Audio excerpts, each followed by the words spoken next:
Sebagai salah satu negara penghasil singkong terbesar di dunia, tak heran jika negeri kita Indonesia memiliki beragam olahan dengan bahan baku utama ubi kayu. Salah satu sentra produsen olahan dari singkong adalah Desa Sumurarum, Kecamatan Gerabak, Kabupaten Magelang, Jawa Tengah. Singkong yang banyak diolah adalah jenis Renggani, salah satu jenis singkong terbaik yang ada di Pulau Jawa.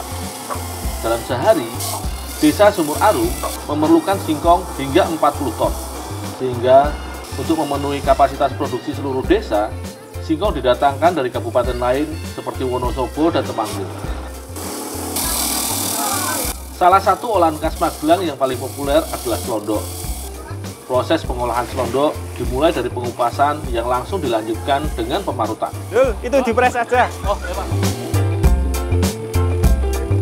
Dalam sehari, singkong yang harus diparut adalah 3 ton banyaknya. Normalnya produksi selondok akan selesai setelah 1 minggu lamanya. Pemarutan adalah tahap kedua yang harus diselesaikan pada hari pertama.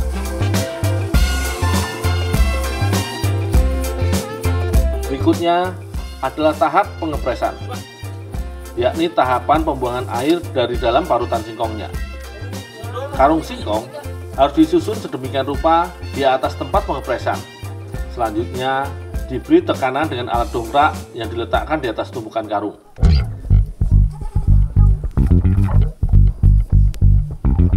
Dengan beratnya tekanan yang dihasilkan, diharapkan parutan singkong akan kesat setelah 1 malam. Dul, udah tinggal aja lanjut yang di sana. Oh, ya Pak.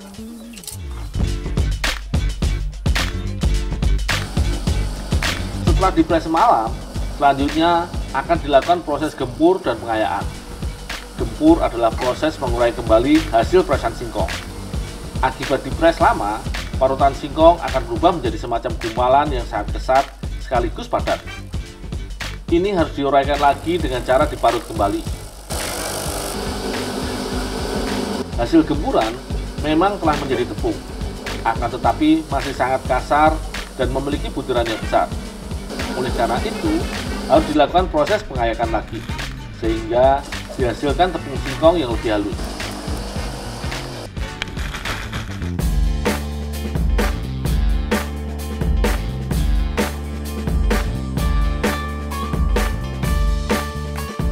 Adonan kerucut yang telah matang akan didinginkan selama 3 hari 3 malam lamanya.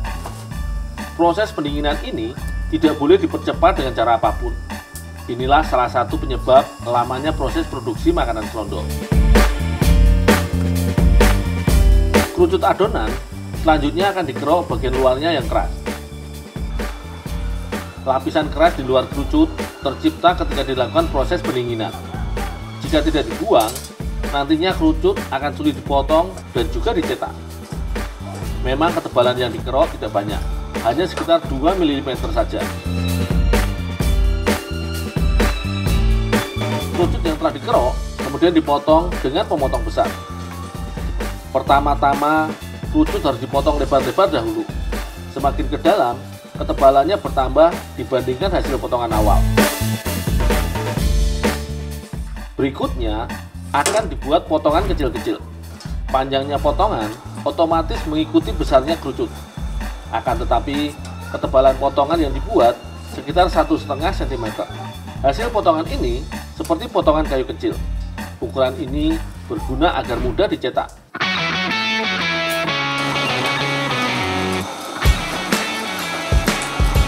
Hebatnya, kerucut bahan selondok masih dapat digiling atau dicetak setelah 3 hari didinginkan.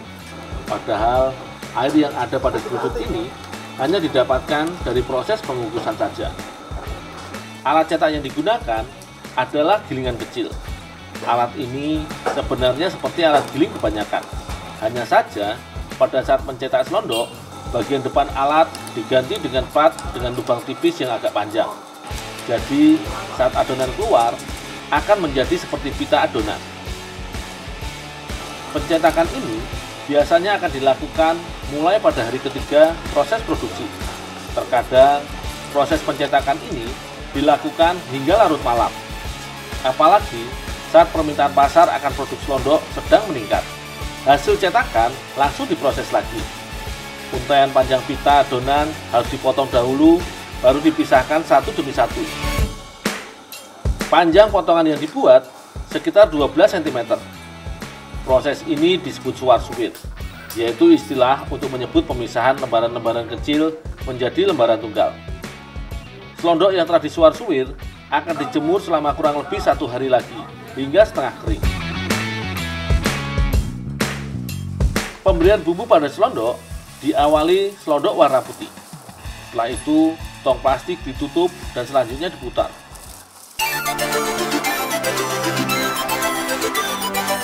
Perputaran tong akan memutar semua selondok kering di dalam tongnya.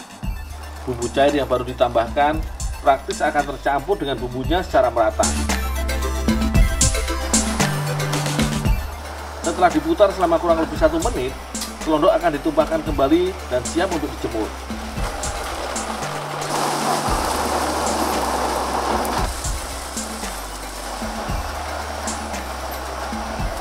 Selain warna asli yakni putih, juga sering dibuat selondok dengan warna oranye.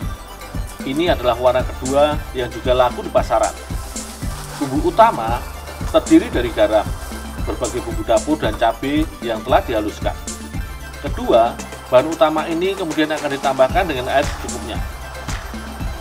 Agar tercampur merata, bumbu harus diaduk-aduk berulang kali.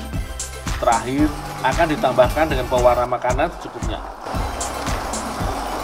Bumbu warna sekaligus untuk menandai bahwa ini adalah selondok yang rasanya lebih pedas. Saat matahari sedang panas seperti ini, penjemuran akan dimaksimalkan. Jadi, dalam sehari, bisa bertonton selondok akan dikeluarkan di halaman penjemuran. Proses penjemuran akan dilakukan selama 1 hari penuh. Selain itu, pekerja juga harus rajin membalikkan beberapa kali agar semua dapat kering bersamaan.